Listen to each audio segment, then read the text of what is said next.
헌법재판관 2인의 임기 만료가 2주밖에 남지 않았습니다. 헌재는 헌법과 국민 앞에 더 이상 죄를 지어서는 안 됩니다. 내란 속의 윤석열 파면은 삼적 동자도 알 만큼 국민 상식입니다. 윤석열 파면 결정을 미루며 국가 혼란과 국민 불안을 가중시키고 있는 헌재는 스스로 헌정질서를 파괴하고 있음을 직시해야 합니다. 윤석열 파면 위에 다른 결론은 민주공화국, 대한민국의 파국뿐입니다. 헌재가 역사적 책무를 져버리고 내란 속의 윤석열을 복귀시킨다면 국민은 결단코 용서하지 않을 것입니다. 내란을 청산하지 못한 헌법재판관 8인은 을사팔적으로 역사에 기록될 것입니다. 친일 잔재를 제대로 청산하지 못한 불의한 역사를 대한민국에서 다시 되풀이해서는 안 됩니다. 헌재는 더 이상 헌법소호의 책무를 방기하지 말고 이번 주 안에 반드시 내란 속의 윤석열을 파면하십시오. 헌법수호자로서 그 책무를 다할 것인가? 민주공화국 대한민국을 파국에 이르게 한 헌법과 국민의 반역자로 남을 것인가? 이번 주가 헌재에게 남은 마지막 기회입니다.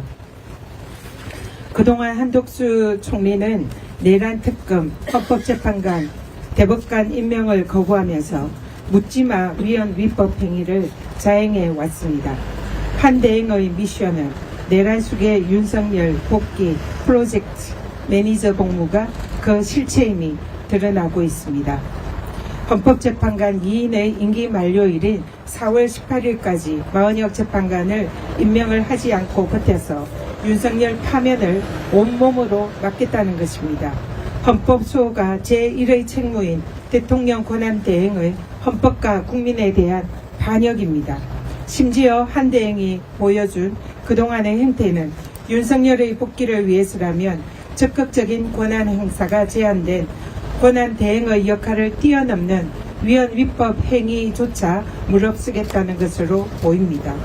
한 대행이 4월 18일 이후에 대통령 몫인 헌법재판관 2인을 임명하여 윤석열 탄핵 기각을 만들어내고 복귀시키겠다라는 의심이 이제 점점 현실이 되고 있습니다. 그렇다면 일본의 나라를 팔아먹은 매국노 이완용처럼 한덕수는 내란 세력의 민주주의를 팔아먹은 매민노로 역사에 기록될 것입니다. 내란 속의 복귀를 획책하는 위헌 위법 범법자를 심판하는 것은 헌법의 명령이자 국회의 책무입니다. 한덕수 총리에게 마지막으로 경고합니다. 내일까지 마은혁 재판관을 임명하십시오. 그렇지 않으면 역사의 죄인으로 심판을 피하지 못할 것입니다. 민주당은 제2, 제3의 개헌과 내란 재발을 막고 민주공화국 대한민국을 지키기 위해서 국회가 해야 할 바를 비상한 각오로 흔들림 없이 하겠습니다. 권성동 원내대표가 이재명 대표와 민주당 초선 의원 전원을 내란 선동죄로 고발한다고 합니다. 참으로 어이가 없습니다. 거울로 반사해 드립니다. 내란을 진압하는 헌법수호당에 대한 내란의 힘당의 적반하장이고 헌법 모독입니다. 윤석열의 복귀를 믿고 제2의 개헌과 내란을 일으키기 위한 빌드업입니다. 노상원 수첩과 포고령 1호를 그대로 국회를 총칼로 진압하고 국민을 탱크로 깔아뭉개며 야당 국회의원과 언론사 기자들을 수장시키겠다는 협박과 다름이 없습니다. 국민의힘이 이번 민주당 의원들을 내란 혐의로 고발하고 위헌정당 해산 운운한 것은 국민의힘의 제2의 내란을 획책하겠다라는 속셈을 드러낸 것입니다.